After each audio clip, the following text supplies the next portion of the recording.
Hello and welcome to this year's edition of Trojan Tipsters, Cheltenham 2017 podcast. With me today I have Mike and Ted. Mike, how are you? Yeah, not too bad in yourself. Not too bad, tipping away, Mike. And yourself, Ted, how are you keeping? I'm very good, yeah, very good. Perfect. Listen, I just wanted, before we start with Cheltenham, talk about the unbelievable results last month you managed to put in from our info tips, lads. 94 points up, €940 in profit for all our members and VIP. Mike, what do you reckon of it? Oh yeah, fucking serious start to last month. Definitely looking to push on forward next month and get the same results. Yeah, it was ideal. I must say, a couple of horses there last month, lads. Dream Fair was one of my favourites. I suppose a late gamble you got with regards in for last month. There was a couple of nice 12-1 winner. You there, you had Terry with Picture Perfect and stuff like that. I suppose today, starting off the month, yesterday we took a little bit of a break, getting ourselves in order for the month ahead, I suppose, with the big Cheltenham Festival. And you managed to pull it out of the bag today. What do you reckon, Ted? A nice 39-1 or each way Trixie landed? Oh, brilliant stuff today, yeah, brilliant stuff. Suppose, lads, the first thing we'll look at is Tuesday, I suppose, the 14th of March 2017. We're starting off with Cheltenham. So we're looking at the Supreme and we're looking at the Champion, these two races in this day. So we'll start off with the Supreme, have a look at it. Just to give you a couple of stats on it. It's a Group 1 race, 2 mile, half a furlong for 4 years plus novices. Last year's winner is Altador, who won at a nice price of 4-1. If you're looking at it this year, I suppose there's a couple of key stats, I suppose, that's kind of rounding off the market. You're looking at basically 9 out of the 10 last winners have been aged 5 or 6. 9 out of the 10 last winners have not been the SP favourite, who currently stands at Mellon at 3-1. And you're looking at the Irish contingent tend to go strong in this race. The favourite here at the moment, as I mentioned, is Mellon. He's 3-1 at the moment. One race so far over hurdles. 10-length winner at Leopardstown recently. What do you reckon, Mike? Mellon 3-1. Would you be in or out at that price? No, I wouldn't be in at that price, but I can see why it's so low. The Mullins Walsh combo has won 3 of the last 4 Supreme novices, and they were very close last year with men as well. So yeah, I can see why there's favouritism and there's a lot of hype around this horse because of the combo and as well winning opening hurdle debut by 10 lengths easily. Yeah, I suppose. I mean, look, if you're looking at him, William Mullins does tend to have a bit of a stronghold in this race, but surely at 3-1, that horse is way underpriced for one run over hurdles. Ted, what do you reckon? Oh, there's no value in the 3-1. It's gone. The value is gone. The value was there when he was 16-1. Yeah, I mean, I suppose we did get a little bit of info there going back to the end of January. Basically, the info we got was Mellon to back him when he was 16-14-1 for this race. And they're looking at saying that the second favourite there, Moon Racer, isn't going to be running this race at all. They reckon he's going to the Champion. What do you reckon, Ted? I can see him turning up in the Champion. Yeah. I can see him, like, pipe-minding him like a baby. And he's always said he has the speed for it. It won't be long now they'll send him over fences. So maybe this year will be his year now to get the Champion hurdle. Yeah, I reckon you're right. I reckon you're right there, lads. I mean, I think the info there has normally been spot on from the source we have there, with Moonracer not going in this race. So we just look at your tips, lads, and what you reckon for this race. I think it's wide open there. You've got a couple of strong guys there in the market. So I suppose, Mike, we'll start off with you. What do you reckon? The Supreme first day at Cheltenham. Can you give us a winner? I'm going to go with Ballyandy. I'm just going to side with Ballyandy. He won the champion bumper last year, and I reckon he's a festival horse. Like he's primed and he's ready to go.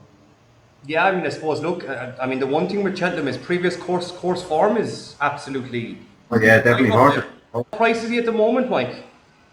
Well, I was on odds checker earlier on. He's 11-2 currently, so there's a little bit of value there. Yeah, I suppose he had a last run there a week or two ago. He's after winning, clipped in from 14s there recently. So there is strong support in the market. Oh, definitely. Yeah. Well, he showed that he can win a good race last week. So. And how many points are you putting down on that one, Mike? Are you going heavy like usual, or are you going to go light starting off the first day? To be honest, I never really go heavy at Cheltenham. Cheltenham is the bookies' fucking wet dream. Anything can happen at Cheltenham, so I always kind of hedge me bets when it comes to Cheltenham, and I kind of go level stakes. I'm going to go 1 point win. 1 point win there for Mike there on the first tip of the day. Ted, I suppose you have an outsider for us. Do you, like a 50-1 that you got today, placed third place? You have another one there, Ted, do you, for us? I have 2. I have a shortish English one, Ben Paulin's horse, Right. High Bridge. Tell me about He who. was Ben Paulin's horse. Yeah, he was fifth in the champion bumper last year behind Ballyandy. He wasn't beaten far, but he's been with Ben Paulin now. He started the season with Ben Paulin. He's 3-3 over hurdles for him. I can see him running a big race. And what price is he, He Ted? has, you can get him at 16-1, 16 to 1. Nice. which is a. And if you shop around, you could get prices. I don't know. We have to see. Right, and your second pick there each way, Ted, who are you going for? I have an Irish horse, and I can tell you now this horse has some turn of. Go on, who is he? It's Joey Sassett. Noel Mead stable. No need, one of your favourite stables, and you reckon he's a good turn of foot for the Supreme that'll end up finishing off the race, Ted? If it comes up good ground on the first day, his turn of foot will show him up the hill. Yeah, I mean, He look at should. that. And he's available at 33-1. 33 40 to 1. shop around. Perfect, nice price. I mean, look, lads, I mean, there's three great selections there. I suppose two long each ways, I suppose we'd be going short on. And yourself, Mike, going for Ballyandy there, they're a fairly nice price. I suppose for my own point of view, I'd be looking at Melling, but I wouldn't be taking the 3 to 1 like he suggested. I'd be kind of waiting for the day and seeing if it'll push out a little bit more. I mean, we do know Willie Mullins has a history of, producing superstars in this race. So just to sum it up, I suppose we'll go with the points. Mike, you're going 1 point in Ballyandy.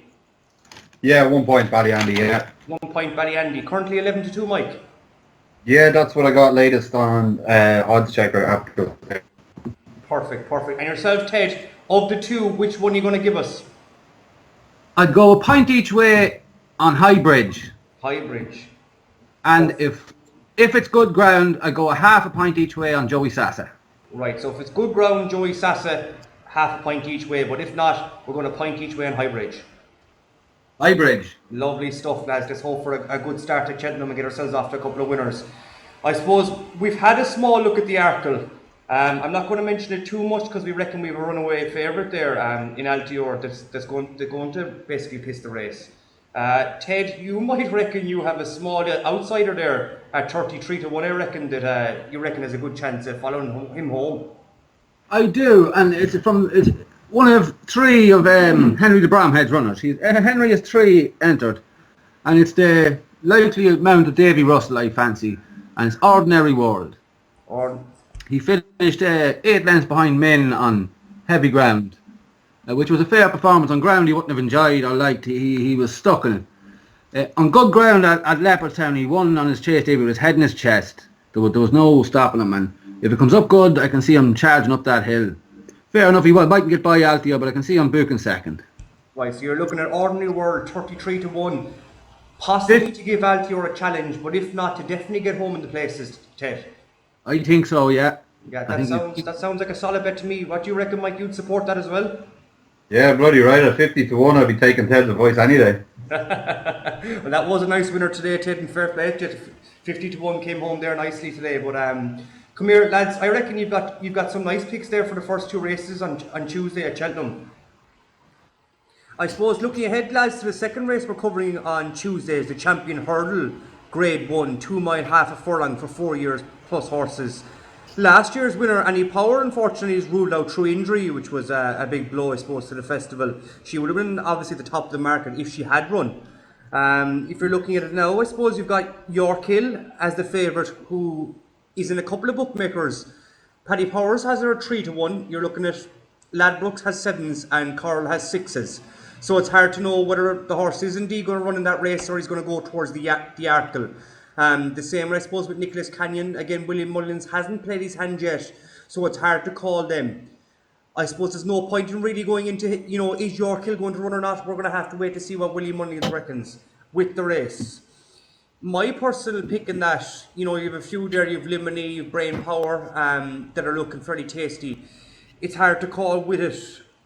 Willie Mullins normally comes out with winners. I think he's had 3 of the last 4 winners in this race. Now, we will have to supplement York Hill, who is currently the market favourite with Paddy Powers, but as we said, it does vary from bookmakers to bookmakers. Mike, from your point of view, this race that looks, again, wide open, who you on and what you reckon who you going for.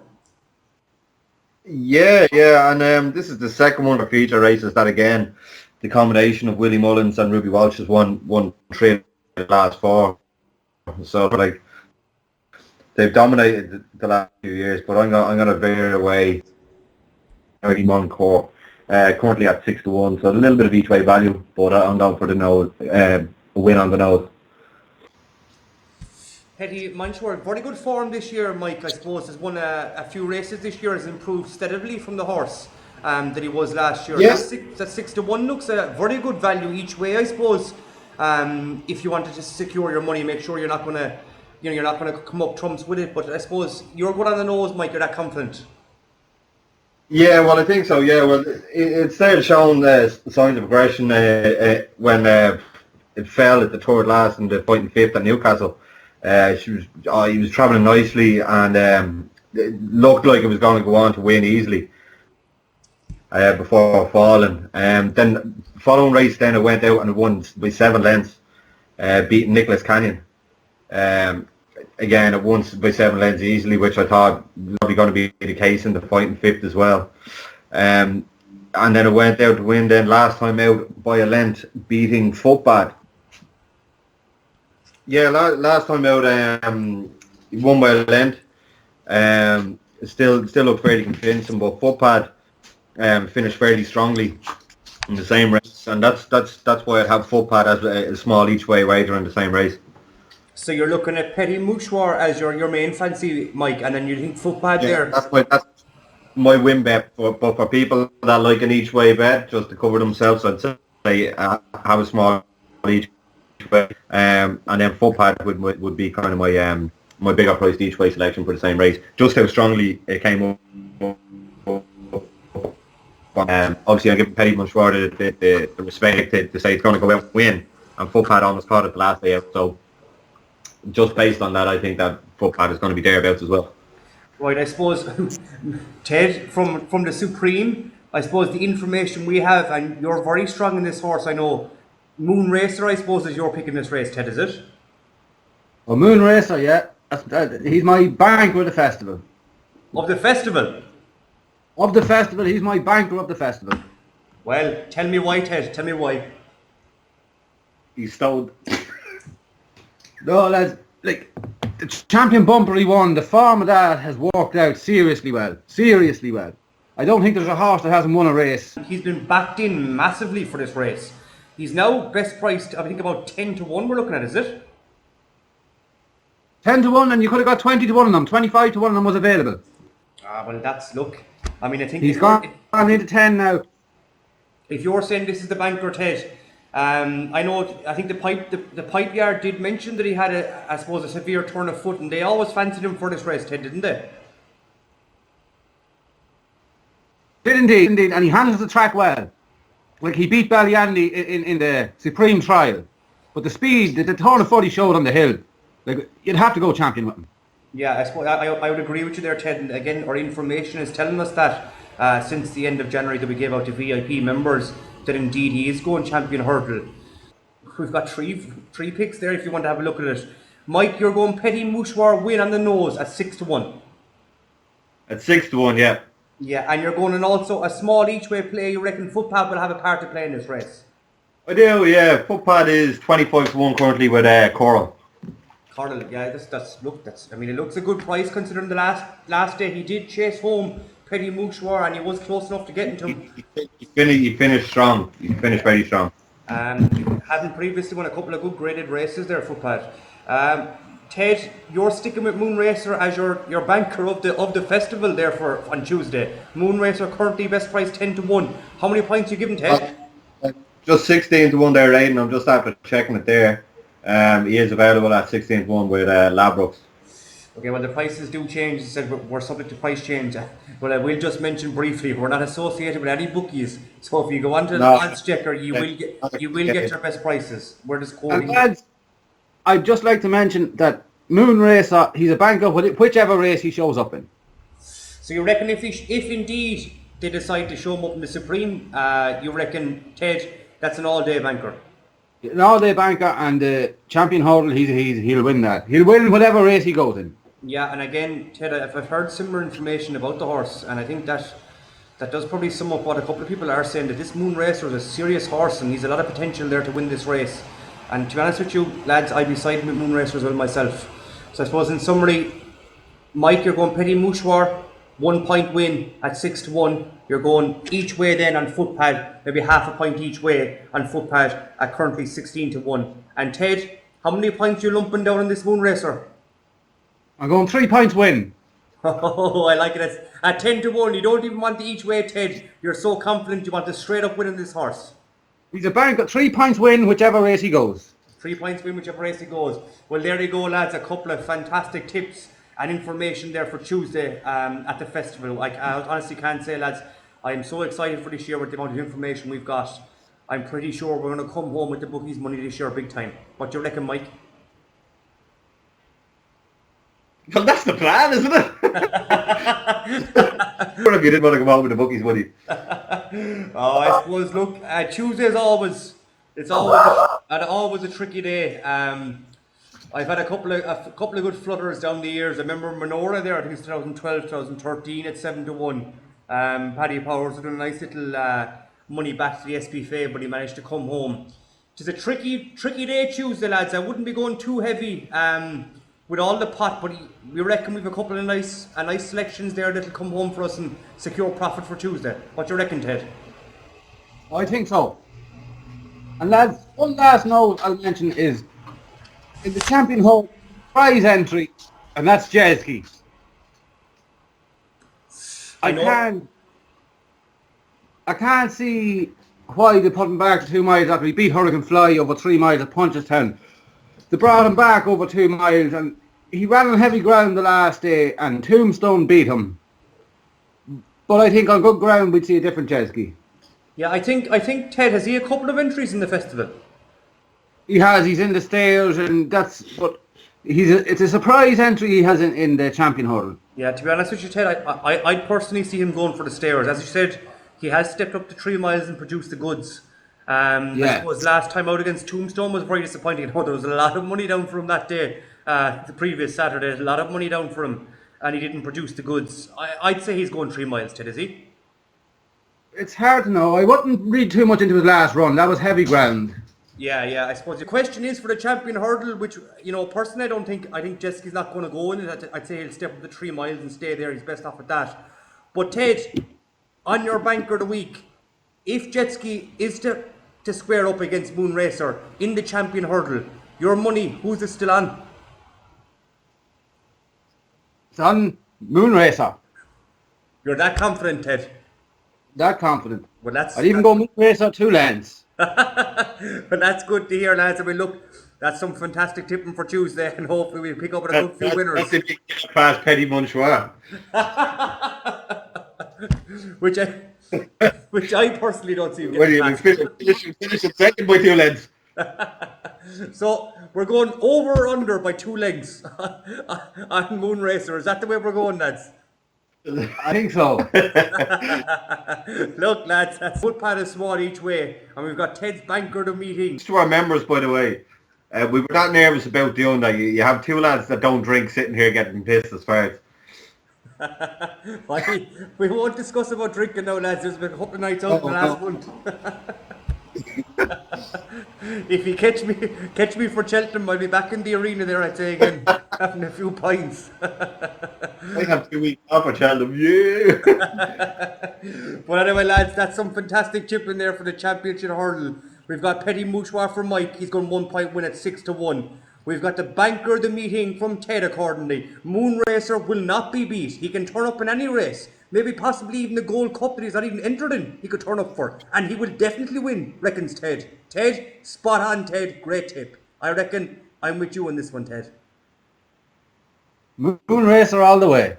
Looking ahead to the week, I suppose you're very excited with the information stuff we have. I know there's a few there from both you've been in contact with Yards. What do you reckon of the event overall, Mike? Are you satisfied with the runners you've got and the tips with information we've got so far? Yeah, definitely, yeah. Just hoping to try book some time off work so I can catch it. Catch it on the box. I know, I have to work Cheltenham every year, it's a shame, I know, but Look, I'm always excited. I'm always checking my phone. I'm always nervous. I'm always anxious. But that's the part of it. That's the crack of it. Did you get a winner today? Did you get a big win? You know, that's the love of it. That's the crack of it. You know. Yeah, I suppose. I mean, looking ahead, I know you haven't done your notes. We're only doing Tuesday tonight, but we're going to give out. I'm going to throw one at you. A bit of a curveball here, lads. Give me one winner from the rest of the week for Cheltenham. Information, whatever you have. I just want one winner so far from me. Mike? Phew. Bacardi's, I think, in the Neptune novices if he runs. Yeah. What price is he? Any idea what the price, Mike? I think currently 5-1. I was looking at it a couple of weeks back. I think it was 16-1 in places, but that got smashed in after its last run when it came home first. Yeah, I was thinking that. He came home his last run first. Very impressive, right?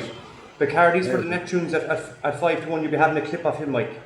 Yeah, that'll be now. That'll be just a quick glance. Like I didn't look too heavily into it, but Bacardi's was one that I've had in my notepad for a long time now. So. Yeah. And Ted, I suppose, what are you looking at? There's one I like, lads, and it's in the 4 miler, and it's Nicky Henderson's horse, Beware the Bear.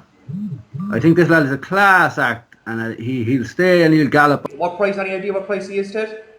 You can get him around 16-1. 16-1. That's, I mean, look, that's Bacardi's there, and you've got, what's the name of your horse again there, Ted? Beware the Bear. Beware the Bear and Bacardi's, you reckon? I mean, we will be covering Wednesday, Thursday and Friday in the rest of this podcast that we're sending out to our VIP members tonight. I mean, another one I suppose that we have given out already, I think it was the 14th of January we gave it out, huge gamble on this horse. A Genie in a Bottle there running on Wednesday. Given out at 14-1, we gave it to VIP members. Now all the way into 5-1, lads, for Wednesday. That looks like some fair gamble. It does. It has a fair chance of landing too. Yeah, I mean, look, he's running, and that's some information. Look, I said we'll give a bit of information out to our I suppose, our new members, our free trialists and stuff like that. So we're looking at a Genie in a Bottle for Wednesday. We're looking at the 4 miler. You're looking at Beware the Bear, and then you've got Bacardi's for the Neptunes, you reckon, Mike? Yeah, definitely. Yeah. I mean, that's some good start, lads. That's some good tipping. I suppose we look now. We'll go ahead till Wednesday, and we'll see how that goes. So I suppose we'll have a look at Wednesday now, folks, lads, will we? That's fine. Panic out. No, I cut it out there after that then. I have a lot of fucking editing to do with this fucking thing, lads. This is going to take me fucking hours. This is going to take me fucking hours, you cunts. Jesus Christ. For fuck's sake. To Wednesday, there's, I suppose there's 2 or 3 big races. You've got the champion chase there with Douvan. Ted, there's no real point in covering that, is there? Douvan's going to win this, certainly. He looks the sure thing. Himself and Alfie. Yeah, I'd agree there, Ted. I think his best price 2-7 at the moment. Look, throw him into Nola Kuhn there. This fella isn't going to lose that race. It's his to lose. Yeah. So we won't even go into the champion chase. Douvan is going to win the race. There's no questions about it. If you have €700 to lay down to win 200, lay it down all by means. So I suppose we'll cover the other 2 big races, which is the Neptune and the RSA. We'll start with the Neptune, Ted. It's a fairly open race. It's a Grade 1, 2 mile, 5 furlongs race. I suppose I will throw in that I had a couple of previous good Cheltenham years with it. I remember Peddler's Cross there in, I think it was about 2007 at 7-1. I suppose a big price winner I had on that. Ted, the favourite here in the Neptune is Neon Wolf, who's got into 2-1. You've got Finian's Oscar at 9-2. What are you going for, Ted? I think I'm going to side with Will It Be Caught? Right, I have you. What price is he, Ted? He's a general 14-1 shot. 14-1. And what do you reckon, Ted? Why are you going with him, or is there form there from it, or what's the story with it? Well, there's plenty of form there from, and he's another Ben Paulin horse. And that's a trainer I can see having a great season is Ben Paulin. And he'll have a great Cheltenham too. You tipped up one there for Tuesday, right from the same yard. I suppose at that price you're surely going each way, Teddy. Yeah? Well, the last race he ran, he had horses like Gaybury of Evan Williams. He had Peregrine run a P. Fahy in Ireland. Get on the Jaeger, we tipped on the page. He ramped home for us. I remember that, you're right. That was You know, the Shanks, another Romanus horse. Like, the form of that last race has worked out sensationally, lads. Sensationally. And I can't believe he's the price he is. Is Keeper Hill, Ted, 14 to 1, isn't it? No, will it be Hedge? Or will it be Cork? I'll have it. I'll edit it out. So will it be Court at 14 to 1? You reckon has a great shout? I suppose the Yard has produced some nice winners. It's looking up this year, and you reckon it'll have a big Cheltenham, so you're going each way on that, Ted? I am. I'm going to point each way on will it be Court? Yeah, and I suppose, look, I mean, Mike's already mentioned we have the likes of the Bacardis there running in that race at currently 5 to 1. That's Mike's fancy for the festival. What do you reckon of that one, Ted? At Bacardis at 5 to 1, would you be involved to have a look at that as well? I would, but it's see, Mullins has that many entered. It's hard to distinguish between the 5 or 6 he has in it. Yeah, it is. I certainly wouldn't rule out Arlie Beach of Mullins. Like, she's getting the £7 mare's allowance. She's unbeaten. You can't knock the form of our races. Like, but, Yeah. and again, a price I can't understand. She is. Yeah, it's again. This is the third race now we've covered, and they're all fairly wide open. I'm going to throw a spanner into the works, lads, and I reckon Finian's Oscar 92, lads. This horse looks like it's built all day long for this Neptune. Big solid horse. I reckon that could have a good shout as well. My punt of the day would be Finian's Oscar at 92. I'll be having 2 points on that. Ted, you're going to point each way, you reckon, on Willerby Court at 14 to 1. For Ben Paulin, yeah. Perfect. And then we're looking at Mike. You're obviously going on Bacardis at 5 to 1, are you, Mike? Yeah, Bacardi's I think best available at the minute is 11 to 2. Bacardi's always seems to finish strong, so I reckon that's going to be a hard stopper for us. We're watching the run in. Yeah, I mean, look, it's hard to look at them. As I said, I'd be a toss-up between Finian's Oscar and Bacardi's. I mean, look, if I was going for an each way, Ted, I'd definitely throw your fella in with a shout. Personally, myself, I'm going to side with Finian's Oscar on this occasion. I'm going to do something very stupid and back against G2 boys. But sure, look, we'll see how the day goes, you know, and see how it trumps up. So that's the Neptune, lads. As I said, look, some good bets there. Bacardi's at a best price 11 to 2 for Mike, and then Ted again, you're going Willoughby Court at a nice tasty price at 14 to 1 each way. Yeah, definitely. Perfect. I mean, looking ahead then for the next race on the card there is the RSA.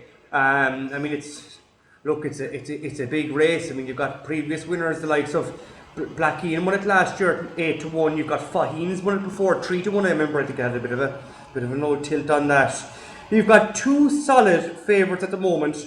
You've got a horse I like, Coney Island, a 3 to 1 favourite, and you've got Miley Bite as well at 3 to 1.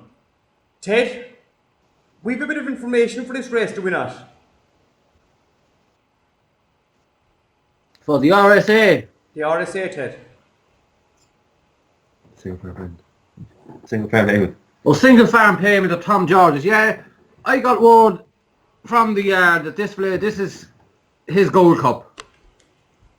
Yeah, I remember you did say that to me just about 2 weeks ago. I think we gave it out to VIP members. Single farm payment, Ted. A big info bet on this. What kind of price is he, Ted? In around the 20 to 1 mark. Oh, Jesus, that sounds tasty now from a yard that would normally be right in picking up horses. If they give you the word, it is normally good stuff, Ted, isn't it? Oh, it is, and he has course form, which is the most important thing coming to Cheltenham. And he was travelling really well the last time when he was brought down through no fault of his own. He nowhere to go and just was brought down.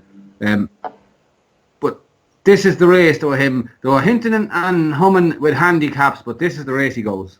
Yeah, Ted, I mean, I'm going to go with you. I haven't even heard Mike's selection yet, but there's nothing taking me off single farm payment in this race.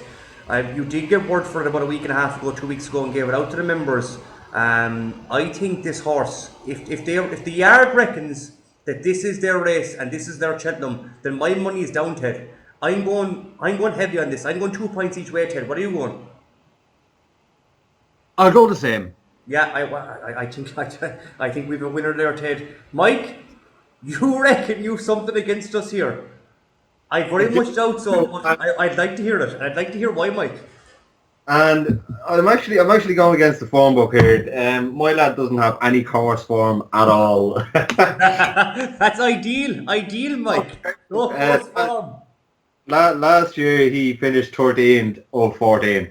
But that was over hurdles. I think this horse Beltail now, it fell last time out, and it was actually 3-1 favourite I think at the time before it fell for the RSA, and after falling it shot right back out to 12-1. I think that's fantastic value. This horse was built for chases. It has won a good few hurdles, but at Cheltenham hasn't fared well. But I think maybe over fences that it might just do the job for us at Cheltenham. And lads, it looks a crack on Wednesday, I can tell you. Already having to listen to you for the last half an hour, I'm a bottle of Bailey's down and I'm on to now some Danish shots for myself. Just so to keep in line with yourselves, having a few pints. So I Yeah, suppose sure. you're looking at Wednesday. We've got a couple of good each ways. You've got Willoughby Court there at 14-1, and we've got apparently Mike's banker of the week in Bacardi's at 5-1. And then for the RSA then we've got the likes of Bell's Hill at 12-1 for Mike. And then Ted, we're going on the information and we're lumping down at single farm payment a solid 20-1. That's it. That's it. Look lads, that's again.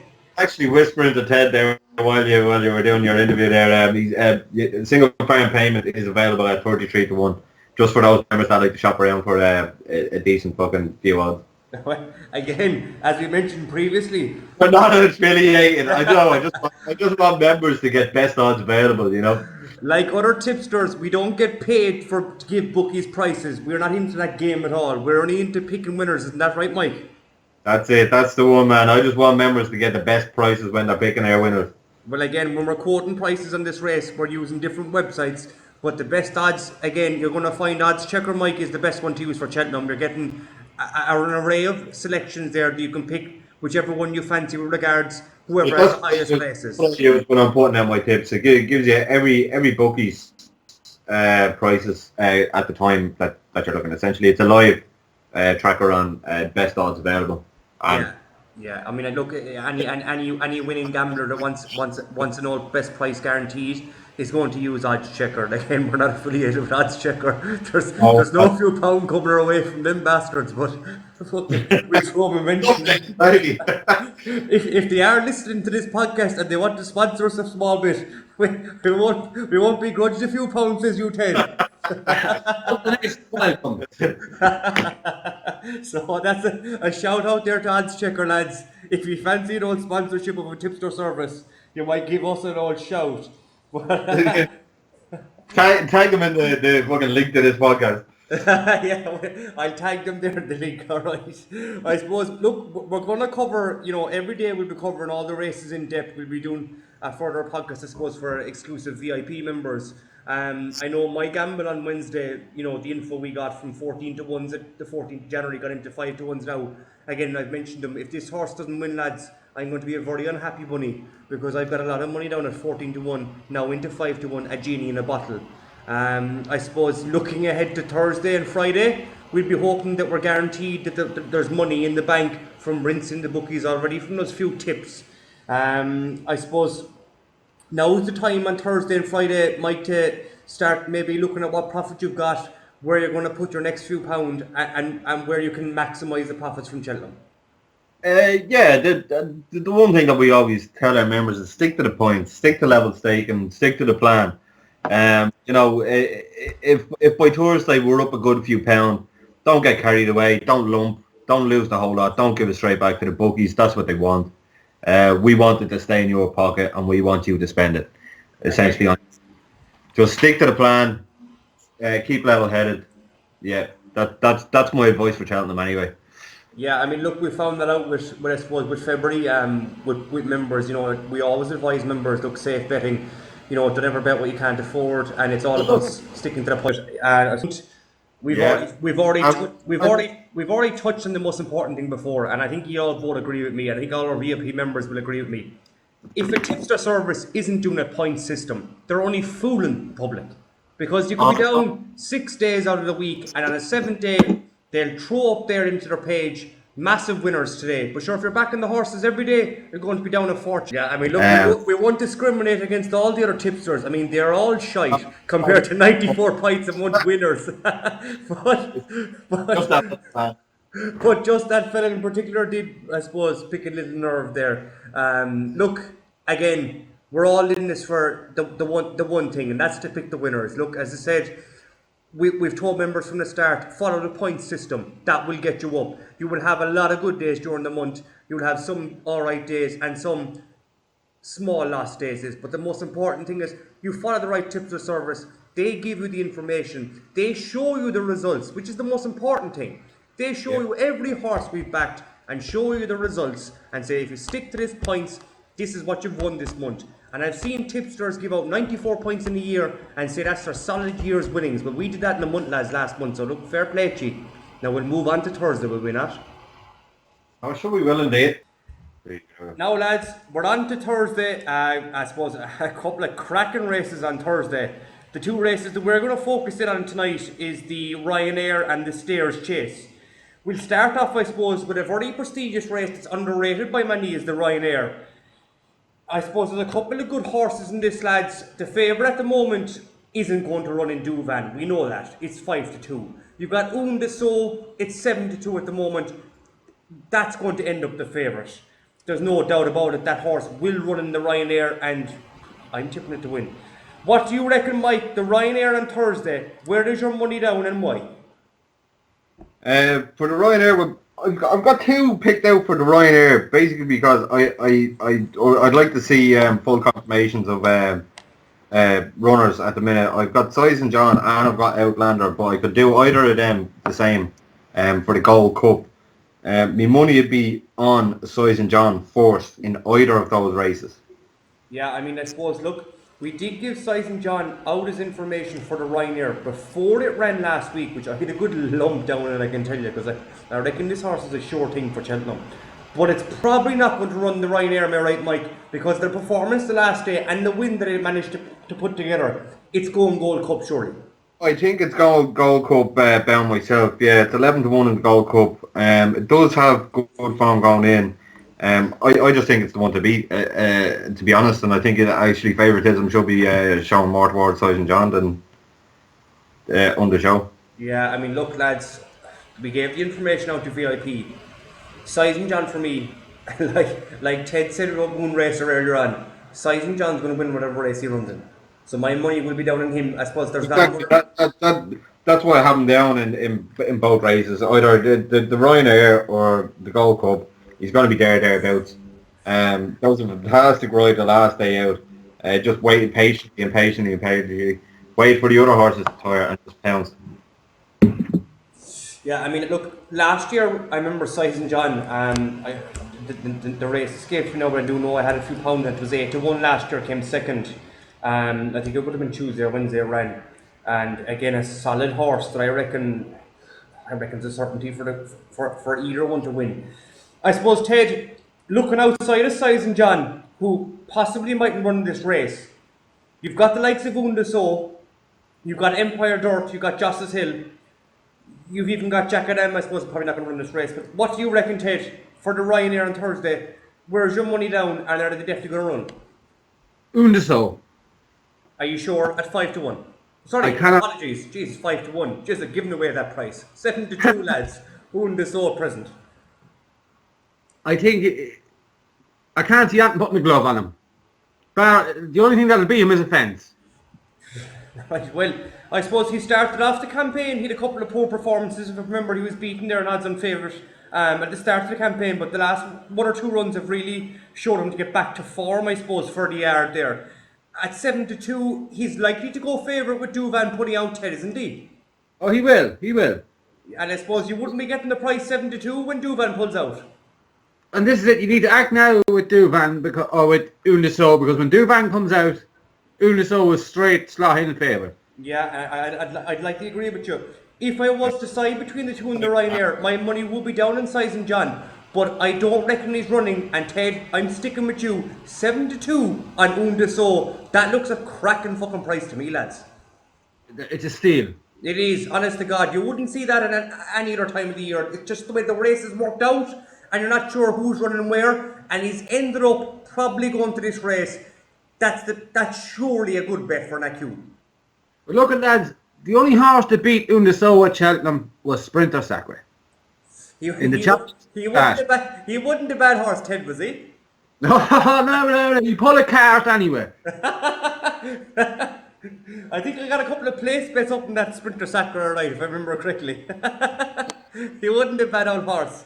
So that's what we have it for the Ryanair. Look, Mike, you're going with Size John, which would be my selection, only for he's not going to run the race. But if he does, just in case, back him, you get none or no betting most bookies now. Well, all the good ones anyway, besides the shite ones, which you won't mention the shite ones. And, Ted, you're going with the likely winner, which is Undeso, at 72. Ted, how much money have you got down on that? I'm going to go 2-point win. 2-point win. I tell you, I'd nearly follow you with 5 points, but look, we'll stick with the 2 points and go with that. The other interesting one, I suppose, is a bit of information. Well, I say information. The yard told us that this horse is as good a horse as it has performed this season. I've backed it multiple times this season and it's come out and won. The favourite for the stairs, lads, is our selection that we've given out to members. You know what I mean, Harry, at 5-4. Mike, will anything beat this horse? To be honest, I don't think so. I think it's probably, if not their festival banker, it's one of them. Probably bar the odds-on shots. He's a 4-time horse winner, 3 times over course and distance. He's won 8 on the trot. The horse, you know what I mean, Harry, just looks fucking unstoppable at the minute. Yeah, I cannot argue with you there. That horse, for me, I mean, there's a couple of accums there, the likes of Altador and Duvan, for their races, and you know what I mean, Harry will be me winning of it. But I suppose sticking to tradition with Ted. Ted, you're going to side against us here, yeah? I am. Jesus, Ted, I'm not surprised again because it's not like you. I'm sure you're going for you're going for the second favourite, Teddy, yeah? No. Don't get me wrong, you know Harry is the most likely winner. But I go back to the race at Newbury in the long distance hurdle. And there was an Irish horse that travelled over for that race and he was travelling very, very sweetly until he came down 3 out. And that was Snow Falcon. Bit of a price there, Ted, is he? He's in around the 16-1 mark.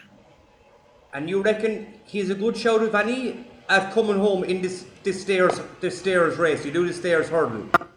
He'll put up to, you know what I mean, Harry? Jesus, Ted. He'll make up work for it. Would you even go forecasting that, Ted? I would. I'd go reverse forecast. You know what I mean, Harry, and Snow Falcon. Straight forecast there, I think you made that. You know what I mean, Harry, he's not getting beaten. Yeah, and I again, Ted, look, I have to agree with Mike on this one. You know what I mean, Harry, we've given it out to members. I think we gave it out at a bigger price than 5-4. I think it could have even possibly been 6-4, 13-8 when we gave it out, lads. But look, my money's down on you, know what I mean, Harry. I'm going 8 in places. Yeah, I'm going 5 points winning, you know what I mean, Harry. Mike, what are you going? I'm level staking all Cheltenham, you know, that's my system, man. I like to try generate the profits. I never dump, I just stick to I'm level staking Cheltenham. Level stake, okay. And what about yourself, Ted? How much on Snow Falcon? Actually, sorry, I take that back before you go on to Ted. I know that a level stake on, you know, me and Harry is 3 points, I suppose. Yeah, well, I'm going 5 points, you know what I mean, Harry. Ted, are you going to beat us? I doubt it, but tell me, how many points you going on Snow Falcon? I'll have a point each way on Snow Falcon. A point each way on Snow Falcon, lads, in the stairs. And myself and Mike, we know the story. You know what I mean, Harry wins the race. Ted's only caught acting. Right, lads? We're on to the big one. I suppose it's Friday. This is the day that the drinks are had. Plenty more to have on the Friday, no doubt about it, says you, Ted. And we're on to the Gold Cup and the Albert Bartlett, the two most biggest races, and we're looking at them for Friday. I suppose, lads, and then Ted, who are you going for the Gold Cup?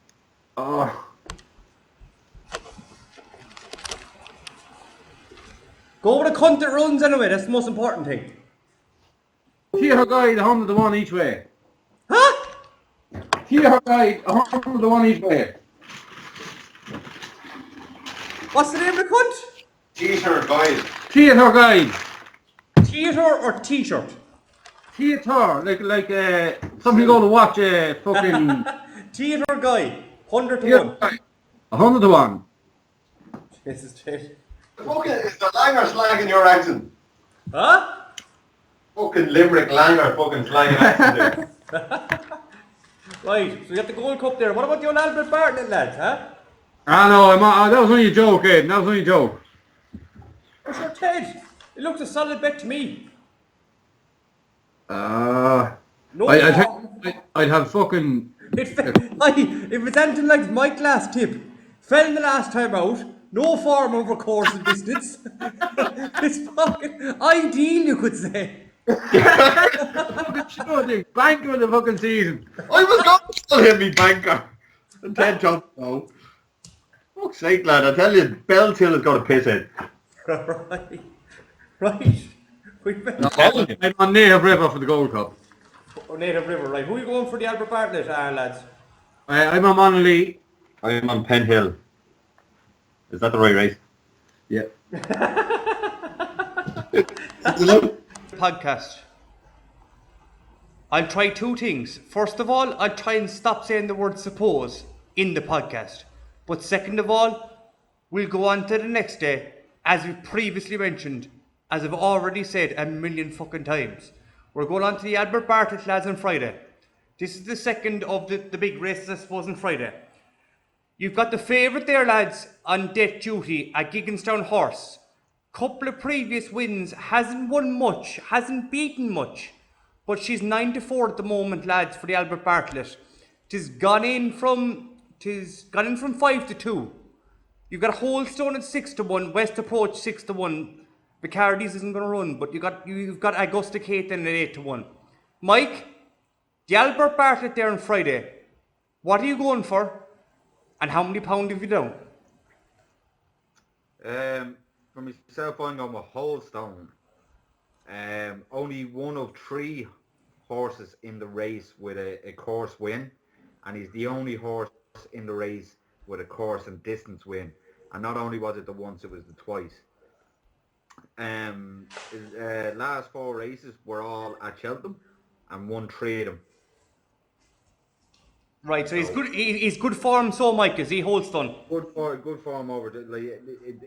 It was a close second. The Ford only lost by a length to Peregrine Run. The time it did lose at Cheltenham, but 3 out of 4 wins at Cheltenham, and 2 course and distance wins for this trip. So. And what's the trainer, Mike, there for Holstone? Who trains it? That's a Nigel Twist and Davis horse. Right, and he's second favourite at the moment at 6 to 1. No, he's third favourite there. I had just the current odds the 6th. He's 13 to 2 is the best price available on that, so you could even go for a small each way shout on that, to nearly guarantee profit. That horse is going to go close, regardless of what happens in the race. And this old Death Duty at favourite, that fucker hadn't beaten much, Mike, is he? He beat Monolith. Well, he's beaten Monday, right? But that was only a fluke, wasn't it, Ted? We'd hope so anyway. Aidan. So, Mike, you reckon Holstone there second favourite at 6 to 1? Well, we'll say 13 to 2 best price. And you're gonna pint in that, Mike, or are you going each way, or what are you doing? I don't know, 2 points each way, yeah. Right, and Ted, we're going on the info here, Ted, are we?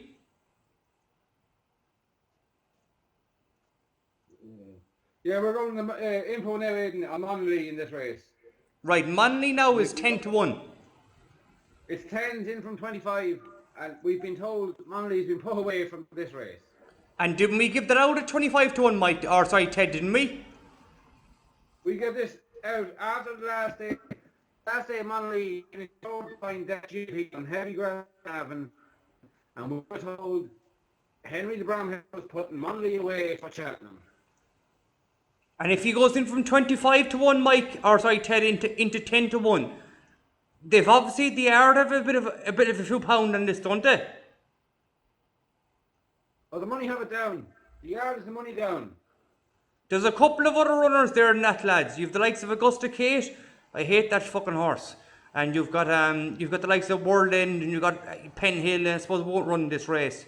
You've got Constantine Bay as well. So you've got two tips there, lads. You've got Holstone, Mike at 6 to 1, or well, best price 13 to 2. And you've got Ted, you're going for the info in Monaglee.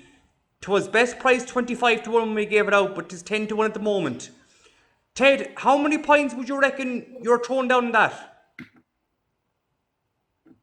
Oh, I'll only go a point each way on that. Yeah, it looks a fairly trappy race, does it not, Ted? Oh, they're all trappy races. It's Cheltenham at the end of the day, and we'll try and keep it together as close as we can and just bring the puppet home. But I will say of Monley, it's by Milan. If the ground comes up soft, it will handle it. And we've been told since it finished third to Jet Duty at Navan, this is the race it goes. Yeah, no, we did get info there, right? I suppose we gave it out to, I suppose I've mentioned it a couple of times, gave it out to the VIP. And at 10 to 1, Ted, it looks like it's got the money down for it. And it could go close, Ted, couldn't it? Oh, very, very close. And the value is still there, eh? For 10 to 1, like the value is still there. Yeah, I don't like this favourite, Ted. Death Duty. I don't like who it's beat before.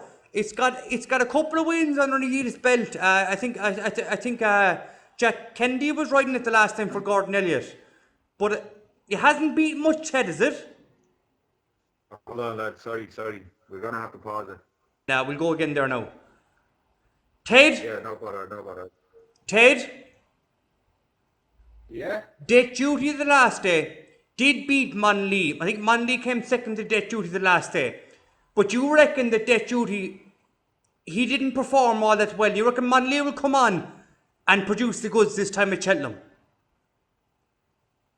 I think he will, Aidan. I think he will.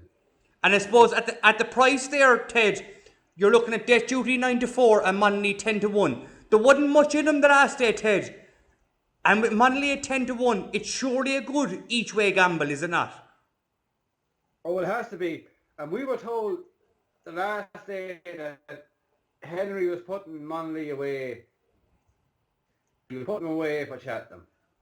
And this is if you go to the race, before he ran at Navan, he ran at Punchestown in April, the end of April, and he was behind the Hobbs horse, No Comment, that JP owns. But he had the likes of an Elliott, Monbeg Notorious. He had some neck of Willie Mullins, Bosco Dialco. You know, he had some great horses in behind that day. It was soft to heavy ground at Navan that day. It bucketed down. I can't see it being as heavy and as tough a going at Cheltenham. And I can see Monley getting the better of Death Duty. Yeah, I mean, look, Ted, the ground the last day didn't really suit Monley, and you're looking for Cheltenham. Look, it's hard to call with the weather, but at the moment you're looking good to soft. Monley will like that ground, if not surely he will. And from 25s into 10 to 1, Ted, that's a good each way, I'd say so myself. Now, Mike is going for another good horse on West Stone at 6 to 1, we'll say best price 13 to 2. Mike, how many points are you throwing down this West Stone? I'm going to go 2 points each way, Holstone. Fairly confident that he'll definitely be thereabouts. Right, and for Mike, that's a fairly strong bet. Ted, Monaglee, the info, how many points are we going each way? I'll go 2 each way on Monaglee. Right, so we got the two tipsters there, both giving 2 points each way. Mike is going Holstone at 6 to 1 or 13 to 2, whatever best price. 2 points each way. And Ted, I'm going to stick with you here, and we're going 2 points each way on Monaglee at 10 to 1, are we not? We are indeed, Aidan. Yeah, indeed. The info is strong.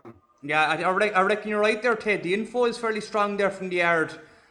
To JP or whatever, and fucking last time it was 25-1 when we gave it out, and she's in now to 10-1. That has to say something about the horse.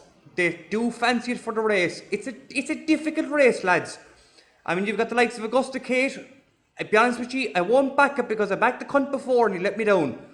And I wouldn't be touching it. But look, I reckon those two... I actually agree with the info. The info that we did receive is strong. You know, but with Cheltenham, I like horses for courses. You know what I mean. You can't be the only horse in the race with a course and distance win, being Holstone, and he's got course and distance wins twice. You know what I mean. Well, So, I'd like the... so I'm not- I'd likely agree. I'd agree with you there, Mike. But if I remember correctly, you did go with Bell's Hill with no course and distance form and fell the last time out. So, I, Sometimes it's about feeling. yeah, and again, look, as I said, there's two good each way bets there. There's Holstone at 13-2, whatever, and there's fucking Monleathy Information at 10-1. Now, lads, we'll move on to the, I suppose, most famous race of the day. And I suppose, lads, on to the big one. The old Gold Cup there on Friday. It's hard to pick a winner from it. There's a couple of good horses there. I suppose you have the likes of Q Card and Native River. You have Jack Adam, who's failed to win it on several occasions that he had the chance. If not last year, I suppose Don Cossack was the better horse and beat him. And he didn't manage to show up. But come here, lads. Q Card there's the favourite for the Gold Cup at 3-1. Is there anything going to beat this horse? Mike, I think you're on both our fancies. Tell me, the Gold Cup, Mike, who are you going for? I'm on Size and John. That's the best decision you ever had, Mike. Tell me why. No, it was just, I have to say, I was very impressed at the run last time out under Robbie Power. The tactics were spot on. It was a patient ride, and they pounced on the run in when they knew the race was theirs. The result will say he only won by 3/4 of a length, but that was planned to perfection. That was exactly when they wanted to pounce. I was really impressed by that run, and yeah, I think that the tactics are going to be spot on again for Cheltenham. Yeah, I mean, Mike, didn't he not? He won by 3/4 of a length the last day, but he'd more in the tank, did he not? Oh yeah, plenty left. While every other horse in the race was completely empty, Size and John just pulled on like it was perfect ride. And Could have went on further. the improvement from this horse, Mike, has been outstanding this fucking year, is it not? I mean, last year, I know I forgot it earlier on the podcast, I think it was Duvan that beat him last year, and he was 8-1, he came second. This horse, Size and John, the last day, he had plenty in the tank to beat that field. And I reckon he was going Ryanair, only for Thistlecrack pulled out, which would have been a tough race against him and Thistlecrack. He's got the likes of Q Card now and Native River. Q Card's getting a bit old. He's 11 or 12 years old now at this stage. Jack Adams had chances to win this race and hasn't fucking pulled out of the bag. Size and John, Mike, surely this is his year. Yeah, I think so. Even that ride over Leopardstown, it was the only horse that got the better of Size and John was Duvan. I know it was only a 5-horse field, but it was still a good race. The Paddy Power, you know, Turles the last day beat Sub Lieutenant, which was favourite at the time. You know, that was another impressive ride under Robbie Power. I just think Size and John has primed, they're ready to rock. At 10-1 is fantastic value. Yeah, I think you're right there, Mike. 10-1. I mean, Jesus, this horse is not going to finish outside the top 3 or 4. Is he, Mike? No way. I actually think the banker bet of the whole festival is not a horse to win, but it's Size and John to place. I think it's 12-5 at the minute. It was the only odds I could get because kind of market's only open on the day. But that was a guess at the odds there that I of the articles I've read so far. Yeah, I think so, isn't John? The place. This horse should be winning this race, but if it doesn't win, I think it's only getting beat by a short head or a nose. Yeah, I'd likely agree with you there, Mike. I think he's the baiting of Jack Adam and Native River and Q Card. Q Card had a chance last year and look, didn't pull it out of the bag. Ted, the Gold Cup, the biggest race of the festival. Who you on? I think you've a winner bet and you have an each way bet. So tell me who you on and why they beating Size and John, Ted? Well, I'm going to back a JP runner, Aidan, and I'm going to back more of that. Right, what price is he, Ted? More of that can be backed at around 20 to 1. Yeah, I've seen that there on Paddy Powers. He's 20 to 1 right. He's gone in from 30 to 1, Ted. Why is that? I'll tell you why, Aidan. His run in Lexus, he was having a fine run until he came down to the last. Right, And I'll tell our members this. Synchronise ran the Lexus, and I shouted from the rooftops, Synchronise was going to win the Lexus. And lads didn't want to listen, and he duly won. But sure, Ted, Synchronise isn't in this race, so why is more that going to outperform him?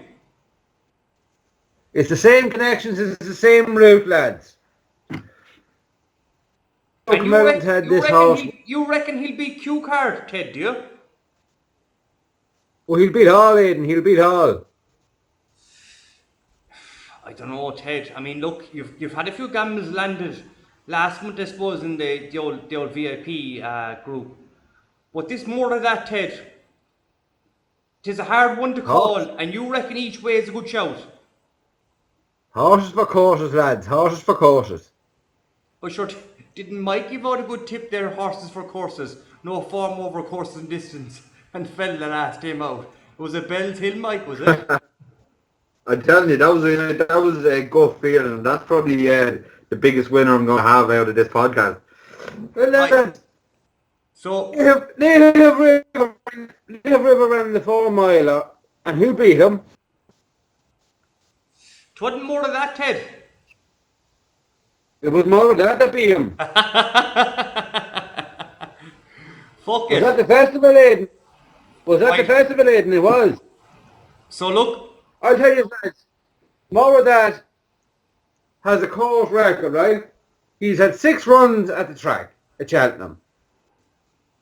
He's won 4 times and he's come toward another time. He's pulled up the other. and why was he pulled up, Ted? Listen to the man and have your money on more than the Gold Cup at 21. Right, well look, I'm not going to argue with you, Ted. I mean, look, Mike, you're going for Size and John.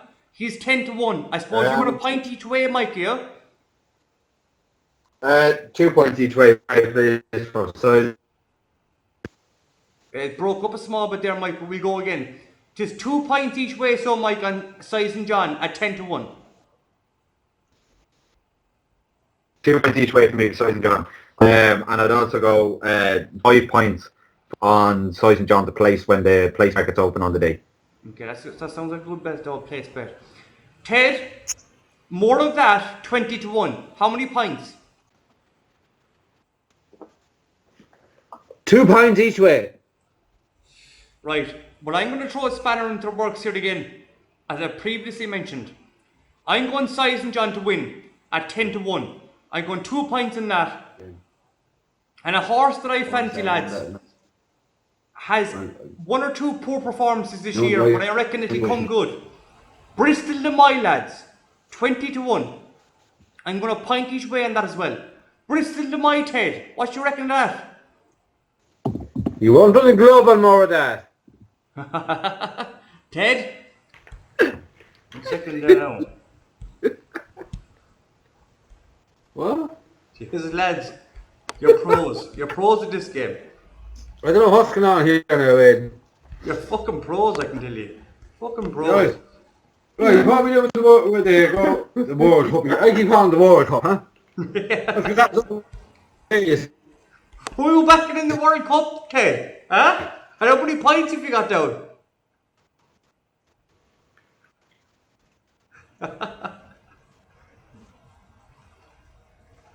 It's a job. We said I had to go to these fucking women. Ted, Get a Gold Cup, yeah. Ted, Yeah. who are you I'm backing here. in the World Cup? And how many points have you got down? Tell me why. 6 points on Zimbabwe. There was a bad boy in Zimbabwe. What price are they, Ted? I give them 50 to 1. 50 to 1. I'd say they're about fucking 5 Oh, 50 million to 1. Fuck up. Right, are we doing the Gold Cup so we are? Yeah, I think that's bad. Right. That last part of that podcast went terribly, lads. Yeah. With Mike eating there, the old bit of food, and you, Ted, back in Zimbabwe, I'd say. A couple of losers there, I'd say. I know, we're going to go now. We feel, isn't it? So, Can we finish this fucking thing and get it over and done with? Yeah. Where's those Mike? No. Tell me, Ted, you reckon Zimbabwe for the World Cup? We got info there, Ted, for Zimbabwe. How many points? Oh, sure thing. Was it past the postman again, Ted? It was. Well, Well, Andy, turn off the old video there. It's killing the recording. No. Hello. yeah. Right, we get this fucking shite fucking sorted. Have we all got our picks for the Gold Cup, yeah? more of that. Turn off the video there, will you? I'm sick of looking at you. You've turned yours on as well, you know. I'm sick of looking at you. Turn it off there, Lee. No, we sorted. Yeah. Right. Ted?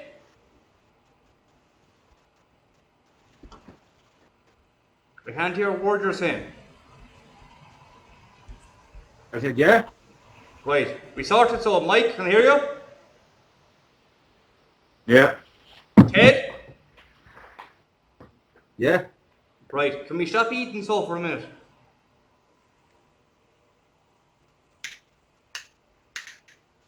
Right, here we go. Now lads, we're on to the big one, the old Gold Cup there. This is the 5th take we've taken in this fucking podcast. We're not editing this anymore. Mike, the Gold Cup there, you have Native River and Q-Card at 3 to 1, or 4 to 1, whatever the fuck bookies are given. You've Jackadam at 4 to 1 as well, I suppose, and you've Outlander, Size and John, Empire Dirt. Native River lads went favour for this race due to the fact that Tissitrack pull out. Native River is from obviously Colin Titter's yard. Ted, what do you reckon of Native River?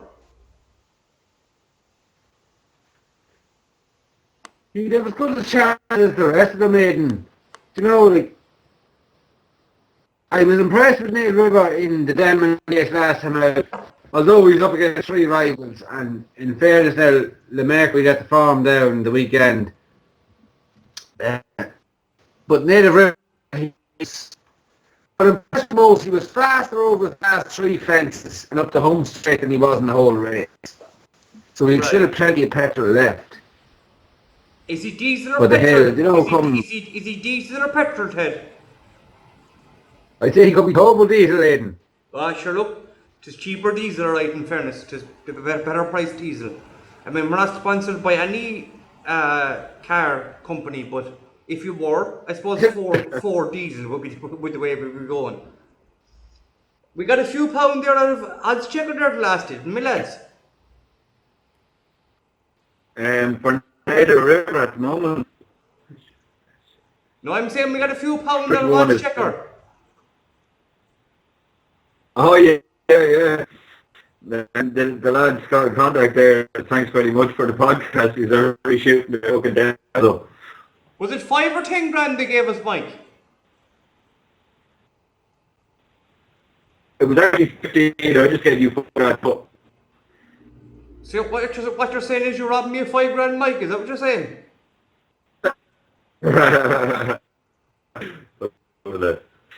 no, not affiliated with no one. Right. Let's get this podcast finished now, my lads. Look, we've got the Gold Cup to look at and a couple of accums. Can we get started in the Gold Cup, lads? We have work away, yeah. Right, the Gold Cup there, lads. You've a couple of tasty runners. You've the likes of Q Card at 3-1. You've got Native River at 4s, and you've got Jack Adeem at 4s. Jack Adeem has previous form of fucking letting me down, the cunt. And you've got the likes of Outlander, Sizen John, Empire Dirt. It's hard to call it with the Gold Cup, lads. Tisselcrack is out of the game. A bit of an injury there, apparently. For the likes of Colin Tizza's yard. He's got Native River now stepping up to the plate. Ted, what do you reckon of Native River, Ted? He has a chance, Aidan, but I wouldn't lay all faith in him. Like, he has been impressive. You can't knock a horse that keeps winning.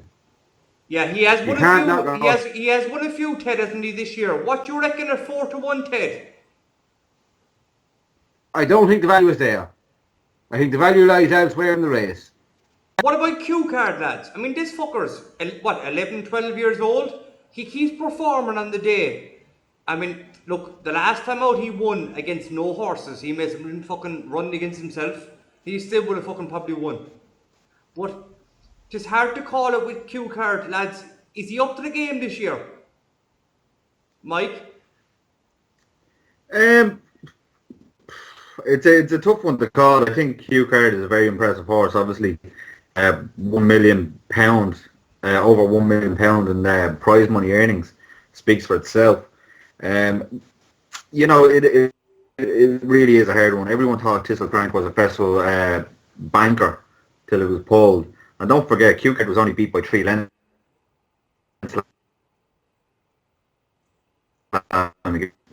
Tisselcrank 3-1. I don't want to take a chance. Yeah, I mean, I suppose if you look at the last day, lads, Tisselcrack was up against Manny Clouds. Unfortunately, Manny Clouds suffered a very unfortunate injury and had to be let down. It was very upsetting, I suppose. If you look at it, Manny Clouds battled back to beat Tisselcrack in that race. Tisselcrack didn't have the turn of foot that I thought he had in that race and ended up getting beat. I mean, it's hard to look past Native River and Q Card, lads, in that race. It's a big one for Cheltenham, obviously the Gold Cup, the biggest race of the season. Mike, you're surely going Sizen John, you in this? Yes, I'm going Sizen John. I thought last time out it was a very impressive ride. The tactics were spot on. They waited patiently and they pounced at the right time. I got a result on it just less than a length, but it could have done more damage if it really wanted. It could have pushed on further with Sizen John, and I think there's plenty more in the tank on the show that at Cheltenham. 10-1, I think it's the best value in the race, and probably the banker of a bet at Cheltenham Festival 2017 is Sizen John to place. When the market's open, I don't know what the odds are going to be. They'll be low, but I reckon that's the banker of the festival, Sizen John to place. Yeah, I mean, look, if you look at him the last day, he beat fucking a couple of good horses, and I reckon Sizen John there is a good thing for the Gold Cup. He's 10-1 at the moment, Mike. I mean, if you look at the place bet, you're probably going to get, 2-1, 15-8 maybe, Mike? Well, 10-1, so you normally get less than quarter of the odds on the place. So you're looking about 2.5, 1, 7 to 9 to 4 kind of odds you're looking for at the place. Maybe less. The bookies aren't stupid. They probably think that's a banker themselves, so it'll probably be less than 2-1. We're looking. Yeah, I mean, even if you got 7-4, Mike, on or 13-8, say, on Size and John there to place, that's surely a good bet there for the old place. I mean, it's not going to finish outside the top 3 or 4, is it? Oh, it's not going to finish out the top two, I don't think, personally. Yeah, no, I'd like the Irish there, Win the Mike. race, yeah. It's either going to win the race or get beat by it. You broke up there a small bit, Mike. Who is it going to get beat by, Mike? I don't think St. John's going to be at the race, and if it does, it's definitely finishing in the top two. It'll be a very, very short distance. It'll lose by, in my opinion. Right, so you got Size and John there for myself and Mike. Look, I'm not gonna bullshit around the figures there. I'm back in Size and John as well. Ted, the Gold Cup there, I think you've got 2 picks there for the Gold Cup. Am I right in saying your first one's Native River, Ted? I'd be impressed with Native River all season. You can't knock a horse that keeps winning. And I'd be inclined to give him the vote to win. You know, he's my winner at the end of the day. I can't see a horse getting by him on the hill. Would you not think But, Q-Card would beat him on the hill, Ted, no?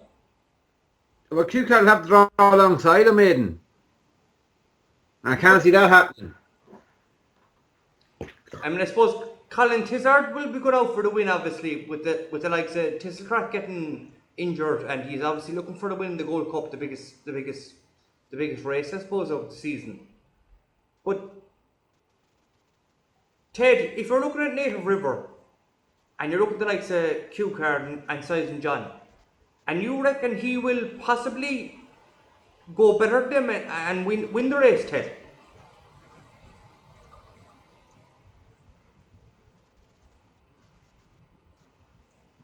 Native River, you reckon? Native River. Yeah, no, it's just... Ted? Ted? Now, Aiden, that's gone. Fuck. Aiden. Ted? Just keep Are you going. listening to me?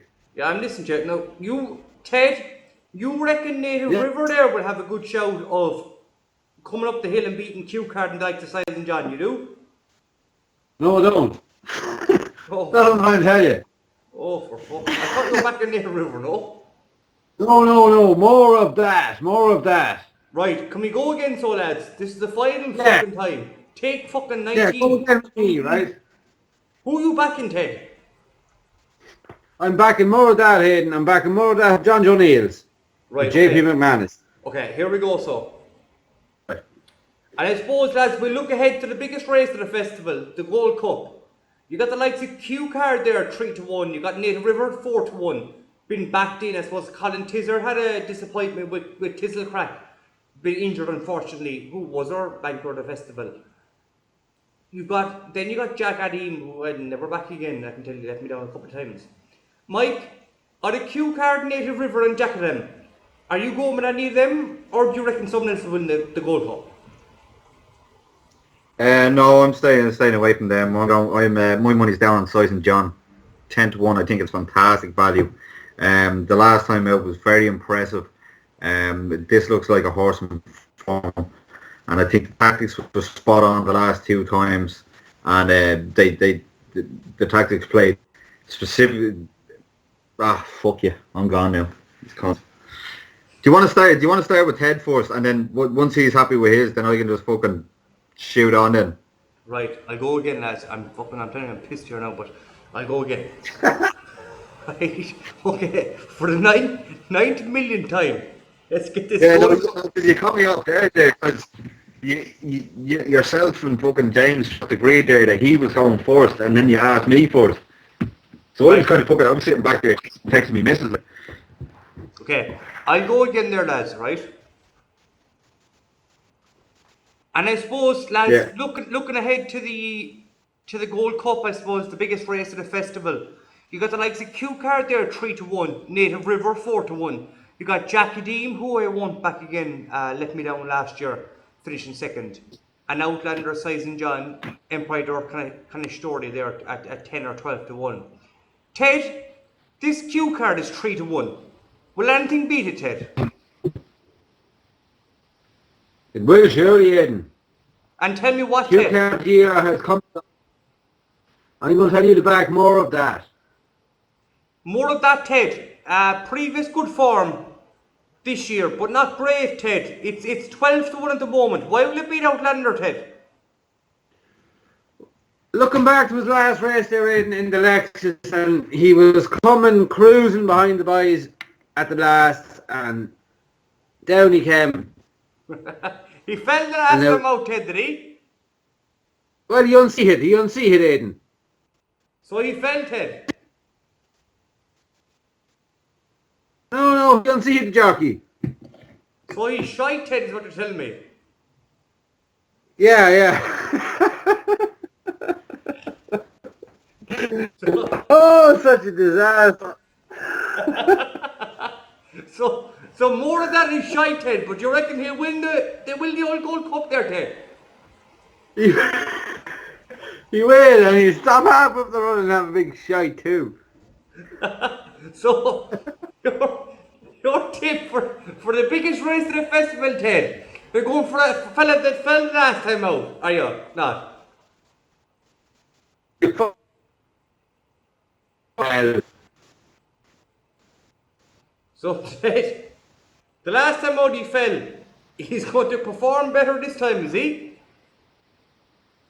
he unseated last time out. Was he unseated or did he fall? He unseated. He unseated the rider. The horse didn't fall. Right. It was Mark Walsh. Lads, can we get this fucking thing done? We'll be all night at this crack. Right. Can we go for the 19th umpteen time there, can we? Are you there? Right. We're here. Right, can we try this again?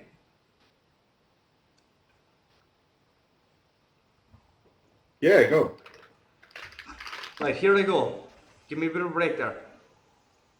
So I suppose, lads, we look ahead to the most important race of the festival, the Gold Cup there on Friday. Surely you have a couple of winners here. You got the likes of Q Card at 3-1, an 11 or 12-year-old who fell the last time out last year, if I don't remember correctly. It was the second last fence. You've got Native River, who's been tipped in there to 5-1. You got Jackadeem at 4-1. Ted, is anything going to be Q Card in this race? It will surely, Aidan. Tell me And who, it's going Ted. to be more. It's going to be more of that. More of that, Ted. What kind of More form of is he that. this year, Ted? Well, he ran a great. He was in the process of running a great race in the Lexus last time out at Christmas time, and he unseated at the last. There's no telling he would have won that day, but he was going as well as Anton was coming to the last. He was just delivering his challenge, and down he came. So you're telling me, Ted, your pick for the Gold Cup fell last time out? Yeah, he unseated the rider last time out, Hayden. Right. But I'm going to cast people's mind back to the 2014 festival, and Annie Power was the sure thing in what's now the state hurdle. It was the world hurdle. Before that, beat Annie Power fair and square that day. And after that race, John Joe said, "This is a Gold Cup horse." But Ted, I think John Joe haven't. surely the last time out, if he unseated the rider, I mean, that's not good for him going into Cheltenham, is it, Ted? No, but this fella has a class Cheltenham record. What's I'm his a big record, believer in Ted? horse. Well, no, he's had 6 runs at the track, Aidan, and he's won 4 of them. He's come third, What? and he's pulled up.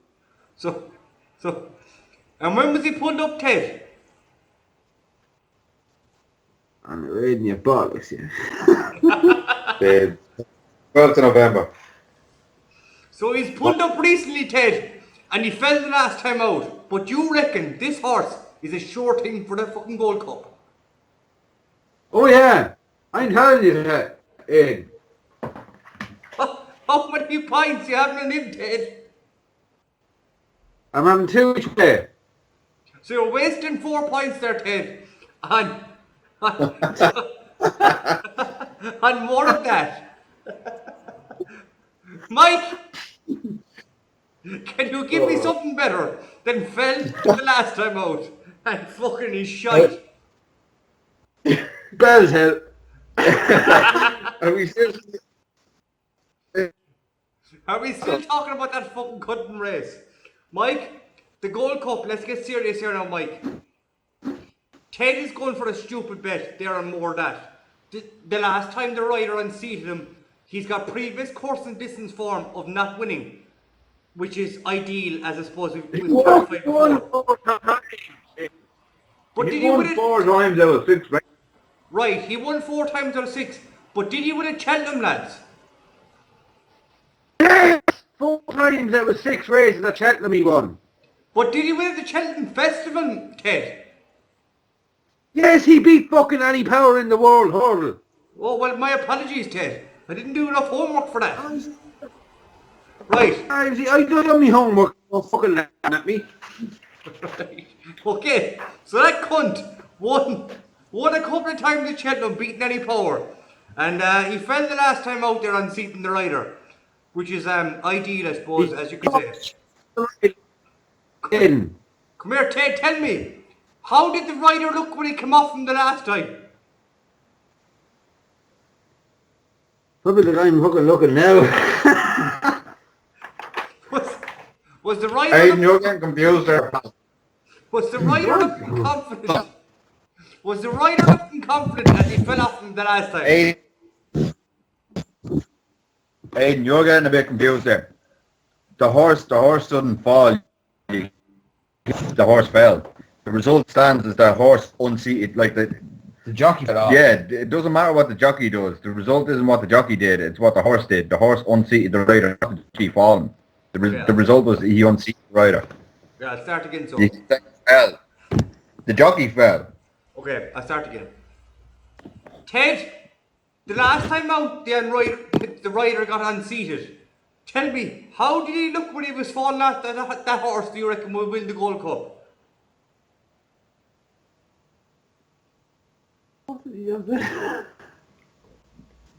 His last time out, why do you think he's going to win the Gold Cup? I said, Ted, the old coverage are going to be bad. Ted, tell me, the last time out, the rider got unseated. When he was jumping off the horse, how did he look? Did he look like he was a winner, or what did he look like? You're a fucking prick.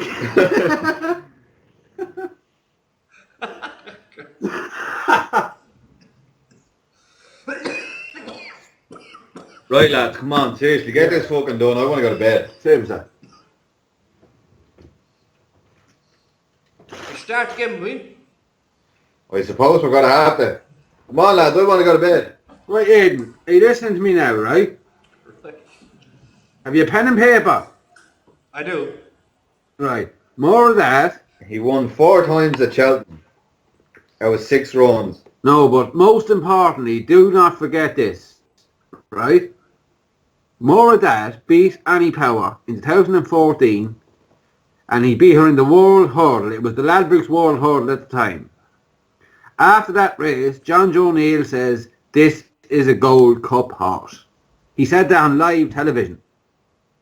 And was it live, Ted, or was it pre-recorded? It was, well, it was pre-recorded. Well, you know what I'm saying? Right. No, it was. It was fucking live television. I can still remember the little Tipperary bollocks. This is a Gold Cup horse. This is a Gold Cup horse. Right. Let's go again there for the millionth time. Right, lads. Moving on. Are you ready, so? Are you ready, so, lads? Oh. 2:15 still. Now, look, he didn't perform great over fences, but he was going to win the last, and he didn't fall. He unseated the rider. Okay, I'll make sure I say that. Right, you ready, so, lads? Your favourite jockey, Mark Walsh, fell off him. Oh, sure, Jesus Christ. Wouldn't you know that cunt would jump off? No, there you go, you see. He fell off. He wasn't there. Right, I go again, so. Right. Here we go. Bend your page. And I suppose, lads, looking ahead to the big one there, the old Gold Cup on Friday, the biggest race of the festival. You've got the likes of Q Card at 3-1, Native River at 4-1, along with Jack Kadeem at 4-1. You've got Size and John Empire Dirt. Lads, Q Card is a great horse, 11 or 12 years old now at this stage, had the chance to win it last year, unfortunately falling 2 out. Ted, will anything be Q Card in this race? It will, Aidan, and I believe it's going to be more of that. The John Joe Neal stable. Right, and tell me why, Ted. But I'm a firm believer of horses for courses, and this one has a serious course form. Like, I want to remind members that this is the horse that beat Annie Power in the 2014 World Hurdle. Well, it was the World Hurdle at the time, it's now the Stayers Hurdle. But he beat Annie Power, she was 11-8 favourite that day. And I remember on the television that day, John O'Neill told the world, this is a Gold Cup horse. And what kind of form does he have, Ted? He unseated the ride the last day out, that was in the Lexus, but he was running a hell of a race, lads, that day. And he was coming to the last, delivering his challenge. And there's no definite saying he was going to get up, but he would have been there or thereabouts on the day. Right, so the last time out, Ted, he unseated the rider. Tell me this, Ted. When the rider was falling off the horse, did he look like he was a sure thing to win? He was doing Ruby Walsh's jump. He did the Ruby. So, when the horse... He was doing the Doherty jump. So, Ted, when the rider fell off the horse the last day, he was a sure thing to win, was he not? No, Aidan, no, he was outsider. He was an outsider to win. But he was delivering his challenge, coming the last, coming with a run, and just met it wrong, and down he came. And what was the jockey that fell off, Ted? It was Mr. Walsh. Was it? It wasn't Mark Walsh, Ted, was it? Oh, I couldn't disclose. It was that bollocks again, falling off the fucking horse, that shite jockey. So you're telling me, the last time out, the jockey jumped off him, and he didn't win. But you reckon he's a sure thing there for this Gold Cup, Ted, dear? I tell you, he's Gold Cup winner. Right. Well, there we have it, lads. The last time out, the jockey threw himself off him in Mark Walsh. But this fella is a good thing for the Gold Cup. Ted or Mike, have you anything better than that for the Gold Cup? I've a few bob each way there going by what Ted has been saying, I have to say. John Joe O'Neill did say in 2014 this is a champion hurdle horse, or a Gold Cup horse, apologies. It did beat Annie Power, like it does have quality course and distance form, so I'm going to have an each way play. Ted's more of that as well. But my tip for the Gold Cup is Size and John. I believe it was very impressive the last day out at Leopardstown. I think the tactics were spot on, and Robbie Power gave Size and John basically a perfect ride for that win. Yeah, I mean, look, Size and John has improved again this year. He was second last year to Duvan, if I remember correctly. And he's come on again this year. I suppose he would have been Ryanair bound, which he probably would have won, only for Tisselcrackers pulled out of this race. And yeah, but that's it.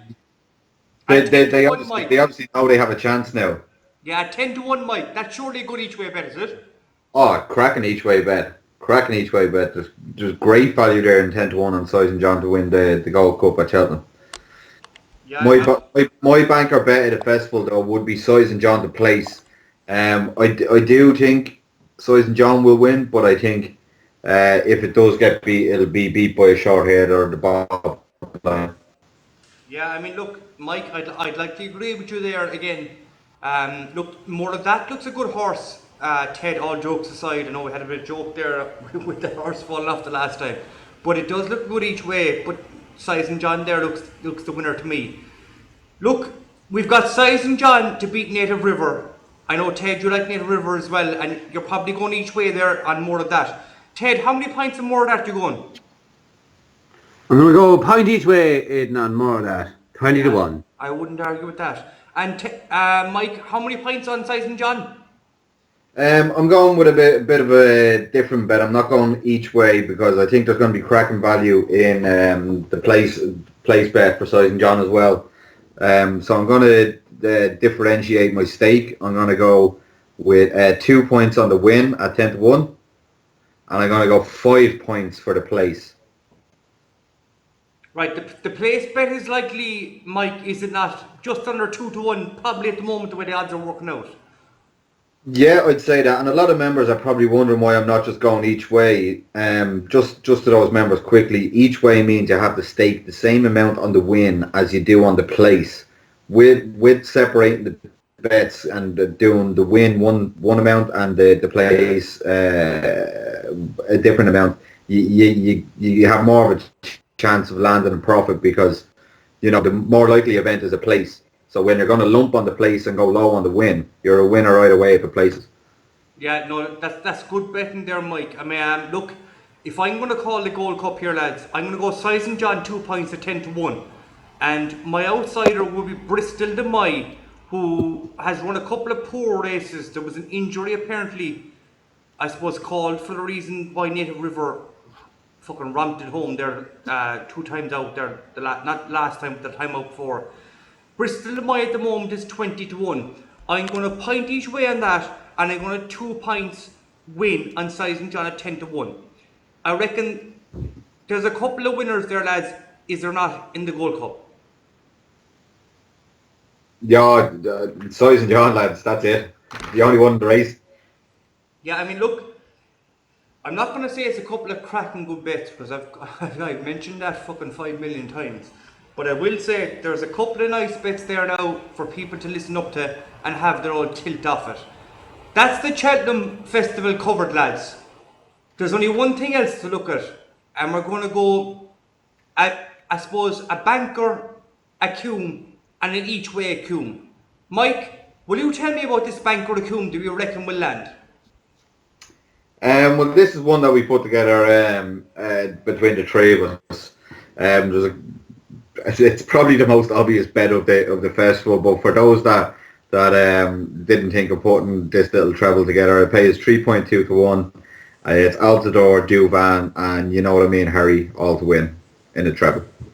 Yeah, I mean, look, Altador and Duvan, look, I don't want to say certainties, but they look certainties, and you know what I mean. Harry in the stairs at 5 to 4 is giving us the value, but it should come good. At 3.2 to 1, you said, Mike.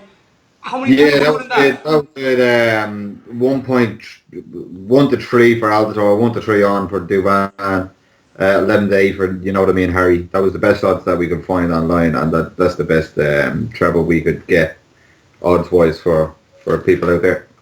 I mean, I suppose, look, we've looked at the whole of Cheltenham. We're going to throw in a couple of tips there to be all just fancy, just random races, I suppose. I have a few to mention. For the Triumph there, lads, we got info for Project Blue Book, who's a JP horse who he bought very quietly. I think it was out of America he bought it. Very quietly he bought that horse. But I'm going to go against the info here, lads. The Triumph there, I reckon Denario de Zobo wins the Triumph hurdle. Lads, have you anything against that? No, I'm with you there, actually. That's good to hear, that's good to hear. Denario de Zobo is currently 16 to 1, lads. Defa de Soul, Mega Fortune, we've got Master Blueies and Charlie Parks, who won't run that, he'll run the Supreme, I suppose. But Denario de Zobo is 16 to 1, lads. That's surely a good each way outsider there for the old Triumph. Yeah, definitely an each way bet. Or again, as we were saying to members, we're trying to teach them about place betting as well.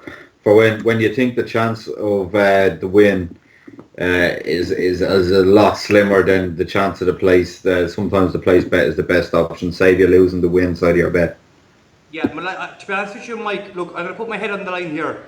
I reckon Denario de Zobo wins that race. So I'm going to go 1 point each way. Denario de Zobo at 16 to 1. Would you follow me, Mike? I'd have a play, yeah. I love a little bit of a gamble, obviously. A little tip on that. Ted, have you anything there for the Triumph, or are you sticking with us? I wouldn't normally, it wouldn't be a race I'd go for, Aidan. I normally leave the Triumph alone. Yeah, but look, I'm going to stick my head in the line, as I said. Look, Mike's following me. I've watched this horse a couple of times this year, Denaro de Zovo. It was not the last time out he won a poor race, but the second last time out was a better race and he came third. But I reckon that this horse has the staying ability to win this Triumph. Now, if I'm looking ahead to another race that we got a little bit of a, I suppose, an old tilt on, was the Fox Hunters, lads. We've got On the Fringe as the favourite at 6-4. Now, we all know On the Fringe. I think last year came second, cost a couple of accums, a fortune, I think, I reckon. And it was first the last year before. Nina Cart and Nina Carberry there rides the horse normally. Ask the Weatherman, lads, 5-1. The form this year looks absolutely unbelievable. The form, as I'm reading it back, is first, second and first. Out of the last 8 runs, he's won 7. Ask the Weatherman, lads, for the Fox Hunters at 5-1. Mike, that's surely a good each way bet. Guaranteed to place, surely. Oh, it definitely has to have a place, in my opinion. Anyway, it'll definitely be there on the big race. Yeah, I'd follow you with that bet each way anyway. Yeah, By the way, there's one thing I forgot to mention to you actually. Early today, lucky we had to re-record this last part of the section because I got some cracking info for Cheltenham Festival Thursday, the Pair Thames race. I was told, I don't know if our members know, but I'm from County Meath. There's a lot of horse trainers in County Meath and a lot of word flies around. Jury Duty is listed in 3 races at the Cheltenham Festival. Listed in the Martin Pipe, the Coral Cup and the Pair Thames, but it's gone to the Pair Thames at 10-1 to win. it's 10-1, Mike, is it? 10-1, I'm not even going to bother with each way. That horse, we were told, is winning that race, and that was the plan from day one. Right, so that's, I suppose, a bit of a late info. I'll just let the members know. As you probably know, we've had to record this a million times, but we actually recorded the final Friday there on Friday. But unfortunately, the old recording software let us down, so we've recorded again. So, Mike, that's a bit of a late info there for Jury Duty there at 10-1. See today, and I have seen a bit of a shift in this is so. The info seems to be spreading quickly as the prices are dropping quickly. Right, so 10-1, Mike. You'd have an old straight up win on that. Right, not even going each way. Right, and Ted, you're going to stick with Mike there on that, Teddy, and the Per Thames Jury Duty at 10-1 info bet. Well, the info, we follow the info, yeah. Yeah, we'll stick with that. So look, with the Fox Hunters covered there, I suppose I went with Ask the Weatherman. I know there's a couple of them up Charlie there. We tipped last month and it won out for us nicely. But we'll stick with Ask the Weatherman there. I'll go a point each way on that at 5-1. That should surely not lose us any money. I suppose, look, lads, the last thing we look at is a couple of accums. We've looked at the banker accum, which have gone with Duvan Altidore, and you know what I mean, Hardy, is 3.21. It pays out. We're going up 2 points on that, we Mike. On the banker treble, yeah, 2 points should be enough. There still is a bit of risk there. Always the way with trebles. You need all 3 horses to come home for us, so we never really go large on treble. So 2 points is a fair enough bet, I reckon. Yeah, I mean, look, now, as I said, there's a couple of fine tips there. We'll chance a lucky 15 here. I know Ted has the form with lucky 15s, but I reckon me and Mike have an old one there that'll pay out. Now, the lucky 15, lads, my first one, I'm going to go 15 euros each way, so 30 euros. So if it's 5 euros a pint, I'm going 3 pints each way on this lucky 15. And this is what I have, lads. I've got Ask the Weatherman in the Fox Hunters at 5-1. I've got Denario de Zovo in the Triumph at 16-1. Undeso 7-2 in Thursday. And I got Monolith in the Albert Bartlett and that's 10-1.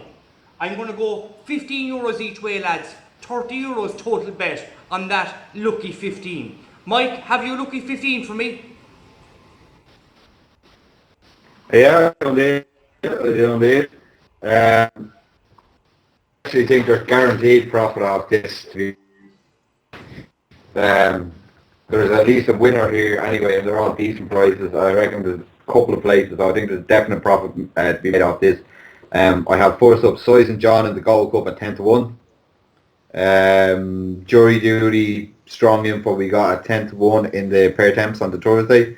We have Bacardi's at 11 to 2 in the Neptune, and I'm going for a big outsider, Footpad 25 to 1, the Champion Hurl. Right, again, look, the two lucky 15s there will pay nicely. Even if one or two of them win, Mike. That's 15, same as yourself. Yeah. Ted, I'm sure you have a lucky 15 for us because I know you like the outsiders. So who are you going for this lucky 15, Ted? Well, now, I'm going to go in the Coral Cup. And I'm going to side with a Gordon Elliott runner in Breelad. In the Coral Cup. This has impressed me all season, and I think he's been put away since the snap and run. And then I'm going to move on to the Brown Advisory Plate Group, and I'm going to side with Village Vic on a very tasty 14 to 1. This horse has very good cutting distance form, and another horse I can see laid out for the day, who would give his running, and I can see him finishing in the first four. Then I'm going to move on to the cross-country chase, and I'm going to go with Martin Keatley's Any Currency, who has showed on numerous occasions what he is capable of, and I think he's been primed for this day, and you can never, ever underestimate a Keatley runner at Cheltenham. Finally, then I'll move on to the Martin Pipe Conditional. Now, I know it's a horse or a race that Martin or David Pipe himself would like to win, and I know Elliot has tried to win it a few times himself, and he's had numerous entries this year.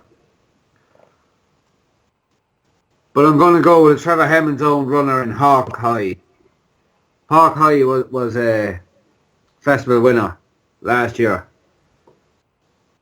and I believe he's been laid out for this race. And what price is he, Ted? At 20 to 1, I think he's worth each way. Yeah, look, the lucky 15s, I suppose what we're hoping for, well, we're hoping for them all to come home. But I suppose in fair respect, we're going 3 points each way and all our lucky 15s, lads, are we? Yeah. Well, euro each way, make it a €30 bet. Yeah, you know what I mean. Right, that's Cheltenham, I suppose, covered.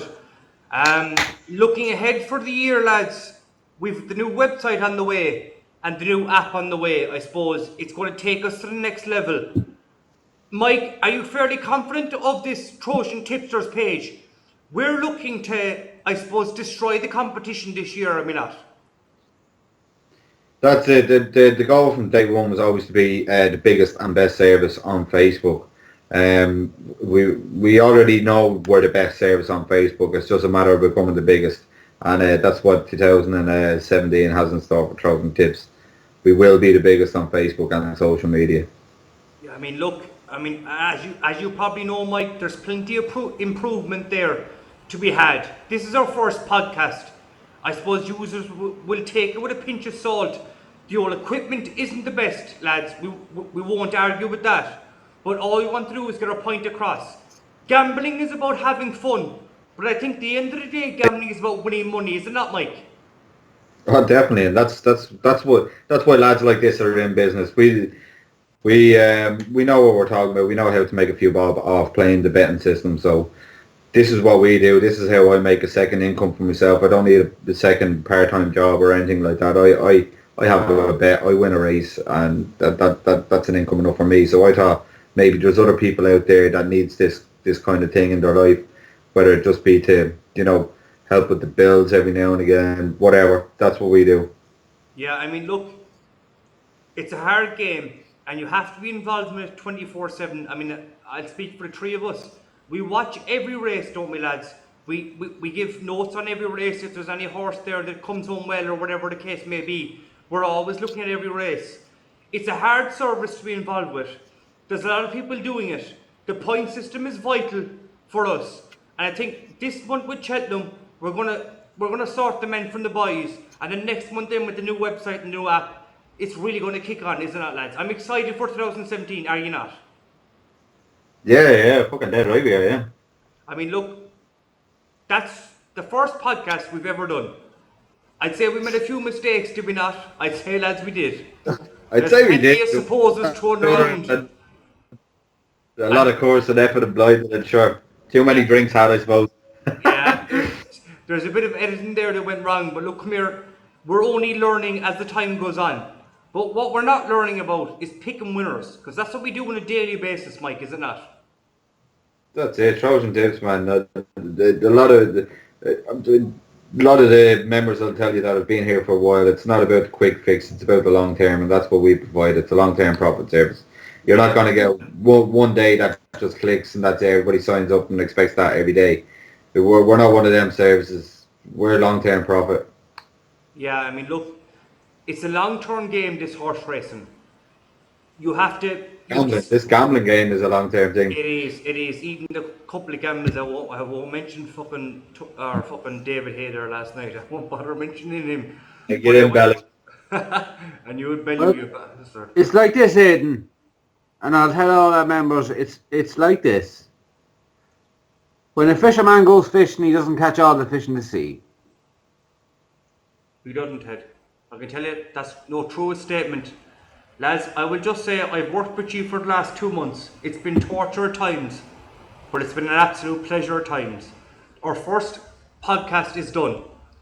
I'd like to say to members, we're looking forward to you picking the winners, and we'd like your feedback on this podcast, good or bad, because I know plenty of it will be bad. There's a lot of editing there to do. But look, we're only here for all the same game. Pick a few winners, enjoy the festival, and have a few drinks. Am I right, lads? Am I right? Hey! That's it. Look, lads, Trojan Tipsters 2017 Cheltenham podcast is finished. I'd suggest you go get a notepad, rewind the podcast, and listen to it again. Pick out the winners. There's a couple of them there, fairly tasty. From myself, Mike, and Ted, we'd like to thank you all for your support. And lads, it's all over. Until next year. From ourselves at Trojan Tipsters, good night, Irene. Good night. Right, that's it. I'll let out the rest of it. Done. We're finally fucking done. Fucking hell. Ted's all paranoid here now because he's stoned.